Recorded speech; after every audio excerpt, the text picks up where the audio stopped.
El Comentario Podcast presenta un espacio realizado y dirigido por Agustín Sancho Cubero. El aire de aquel mes de julio del año 1938 pesaba como el plomo sobre las tierras bajas de la ribera del Ebro. La humedad se pegaba a la piel de los hombres que aguardaban ocultos entre los cañaverales y las arboledas de la orilla izquierda, mientras el sol se hundía lentamente tras las montañas de la Terra Alta. Era una espera tensa, cargada de un silencio que solo el fluir constante del agua se atrevía a romper. En las mentes de los soldados republicanos no había lugar para el descanso, solo para la incertidumbre de lo que vendría cuando la luna alcanzara su cenit. El mando militar, encabezado por el coronel Juan Modesto, había diseñado un plan de una audacia casi suicida. Se trataba de cruzar el Gran Río, la barrera natural más imponente de la geografía española, para golpear el flanco de un enemigo que se sentía victorioso tras haber llegado al mar Mediterráneo por Vinaroz, meses atrás. La República estaba partida en dos, y el Ebro era el cordón umbilical que debía restaurar la esperanza en un pueblo agotado por 2 años de contienda fratricida. En la penumbra de los puestos de mando, los mapas se desplegaban sobre mesas de madera tosca.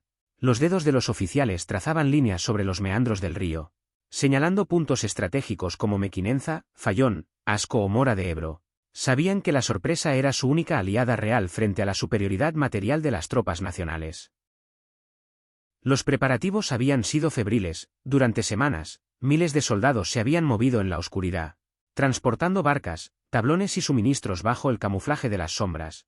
Los camiones circulaban con las luces apagadas por caminos de tierra, levantando nubes de polvo que se disipaban antes del amanecer.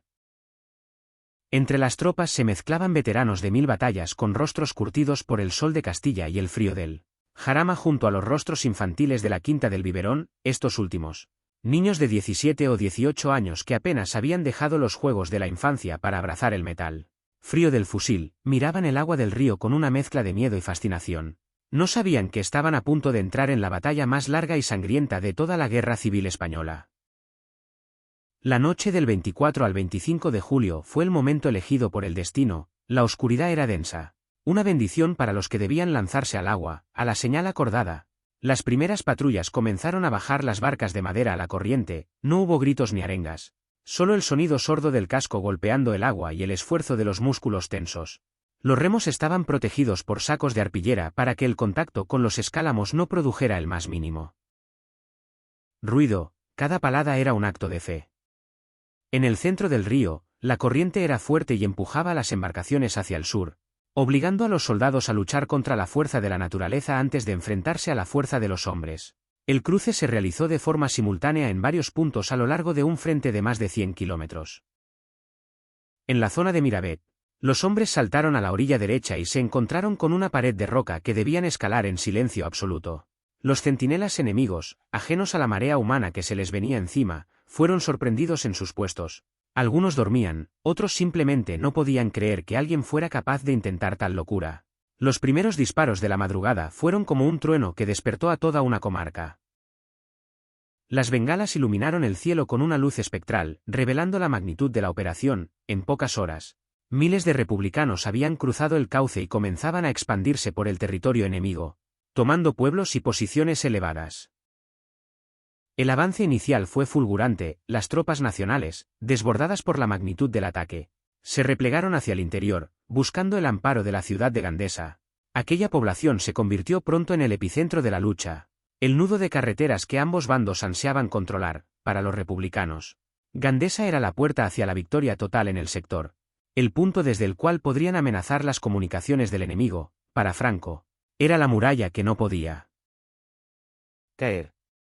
La reacción del cuartel general nacional en Burgos no se hizo esperar. El generalísimo, consciente de que la pérdida del Ebro podría prolongar la guerra indefinidamente o incluso forzar una mediación internacional, decidió aceptar el desafío y convertir el terreno en un campo de exterminio por desgaste.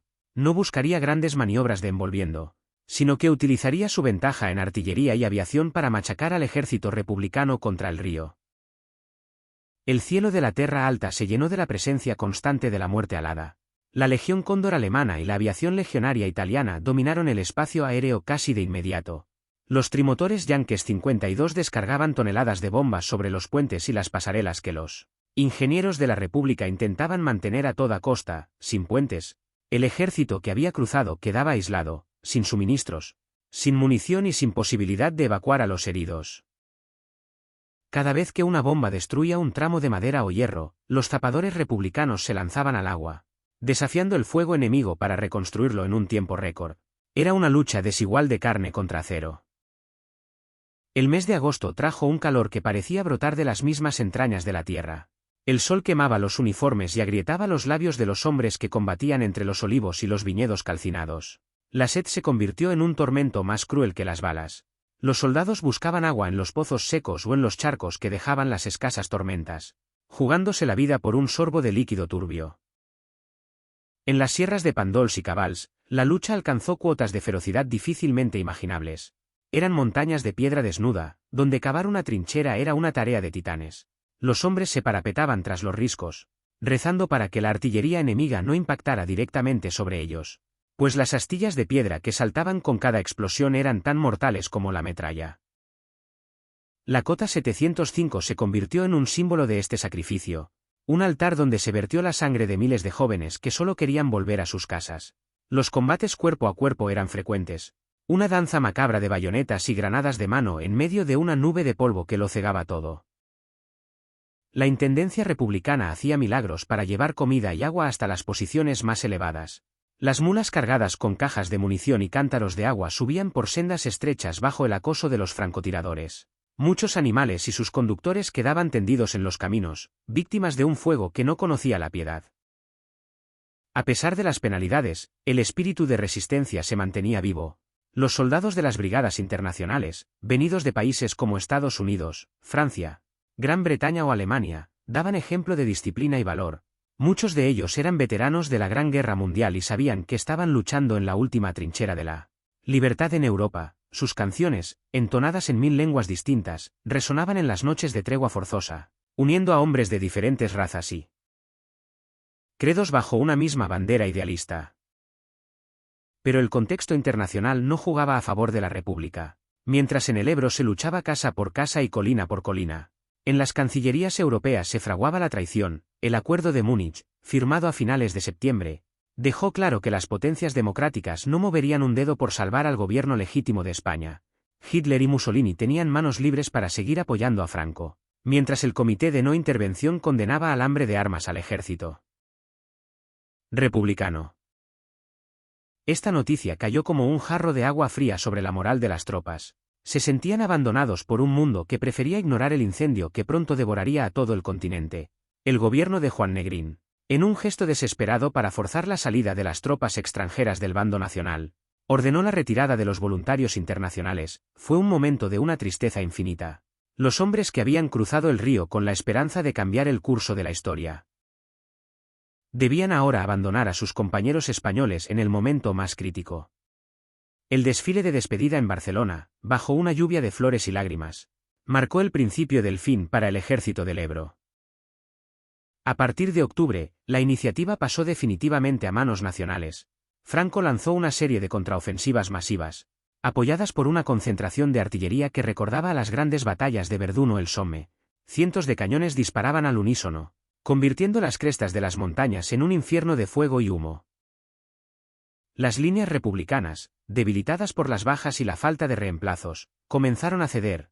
Cada metro de terreno que se recuperaba costaba miles de vidas, pero el avance nacional era ya imparable. Los pueblos que habían sido tomados con tanto esfuerzo en julio, como Gandesa o Corbera de Ebro, iban cayendo uno tras otro. Corbera, en particular, quedó reducida a un montón de ruinas humeantes. Un pueblo fantasma que todavía hoy permanece como un mudo testigo de la barbarie. El frío del otoño comenzó a filtrarse en los huesos de los soldados. Las lluvias convirtieron los caminos en barrizales intransitables y el caudal del Ebro aumentó peligrosamente. Los ingenieros republicanos luchaban contra la corriente y las bombas para mantener abiertos los puntos de evacuación. La situación se volvió desesperada cuando las tropas de Franco alcanzaron las orillas del río en varios sectores, cortando las rutas de repliegue. Ya no se trataba de avanzar, sino de sobrevivir al desastre. El coronel Modesto dio la orden de retirada general a mediados de noviembre. Fue una operación dolorosa, realizada bajo el amparo de la noche y el acoso constante de la aviación enemiga. Los soldados, con los uniformes hechos jirones y el rostro marcado por el cansancio extremo, caminaban hacia los puentes con la mirada perdida. Muchos se daban la vuelta para mirar por última vez aquellas tierras que habían regado con su sangre, sabiendo que la guerra estaba perdida. El 15 de noviembre de 1938, los últimos zapadores volaron los puentes tras el paso de la retaguardia en la localidad de Flix. La batalla del Ebro había durado 115 días, casi 4 meses de una intensidad brutal que agotó las reservas de ambos bandos, pero que dejó a la República herida de muerte.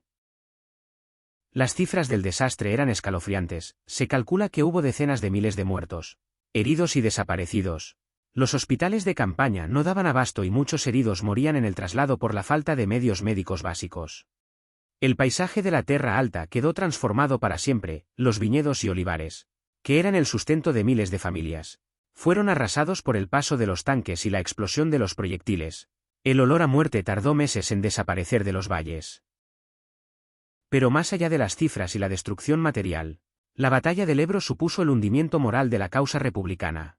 Fue el último gran esfuerzo de un pueblo que se negaba a rendirse, una demostración de coraje que no encontró eco en la comunidad internacional. Tras la derrota, el camino hacia Barcelona quedó abierto para las tropas de Franco, y la caída de Cataluña fue solo cuestión de tiempo. El Ebro volvió a ser una frontera silenciosa, un río que arrastraba hacia el mar las cenizas de una esperanza fallida. La historia recordaría aquellos días como el canto del cisne de una nación que se desvanecía entre el humo de la artillería.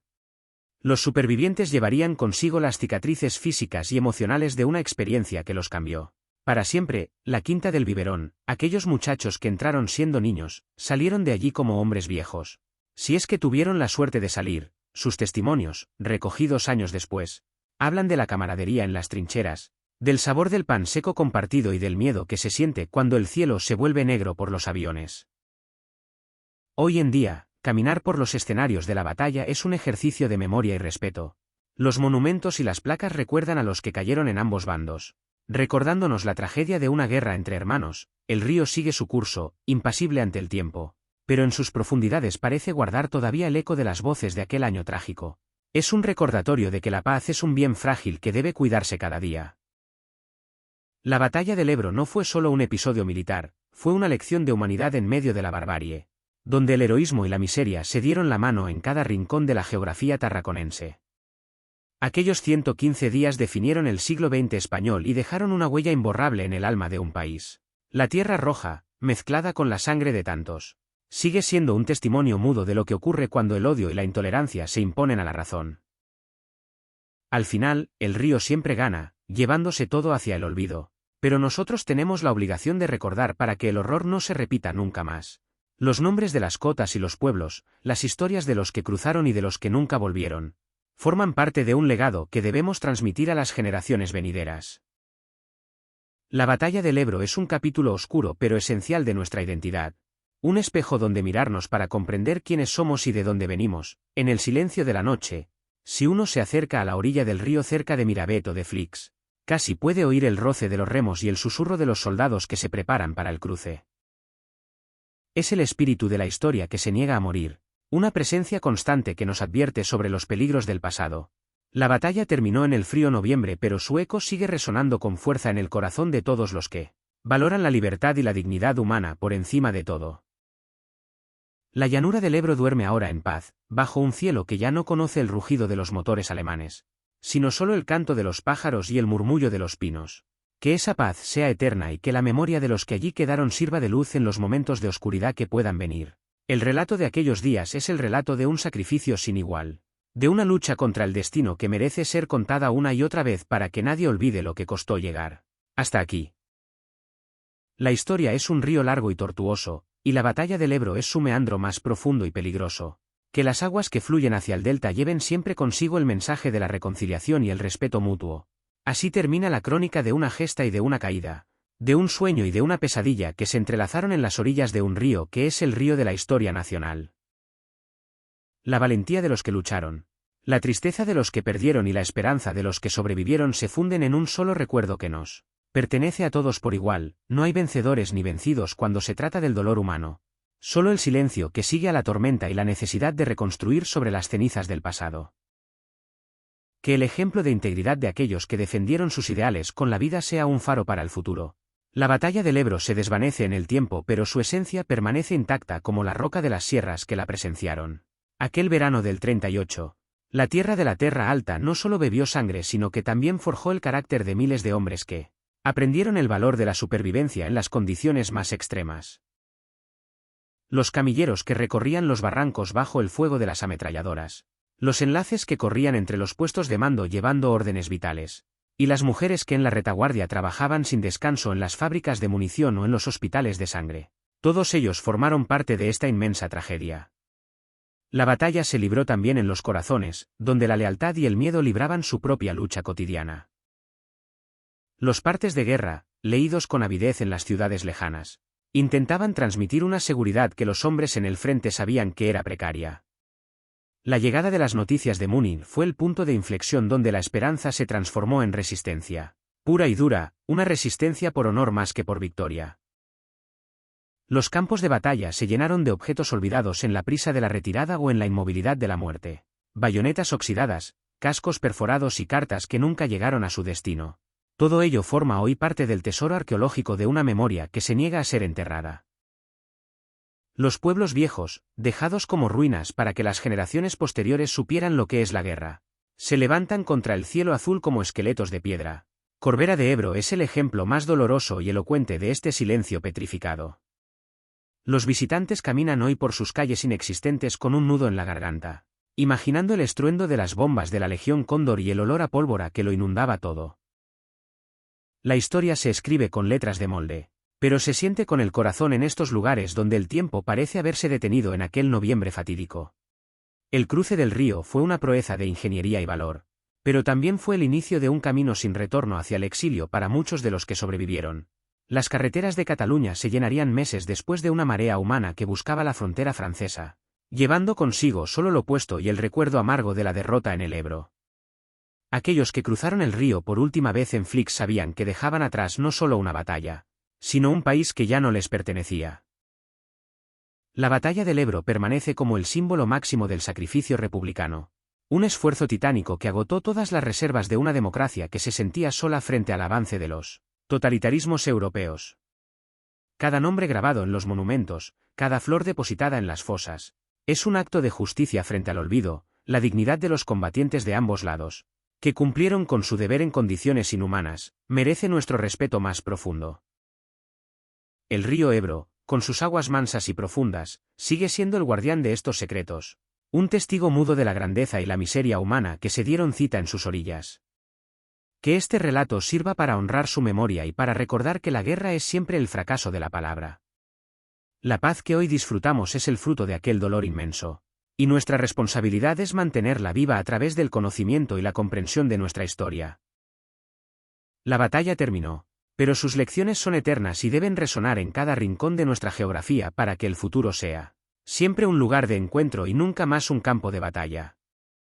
Los pinos de Pandol siguen creciendo sobre las trincheras colmadas de tierra, y las vides vuelven a dar el vino fuerte de la región, pero la memoria de 1938 vive en cada piedra y en cada gota de agua del río que vio nacer y morir una esperanza. Espacio realizado y dirigido por Agustín Sancho Cubero. Gracias por su atención. Hasta la próxima edición del programa.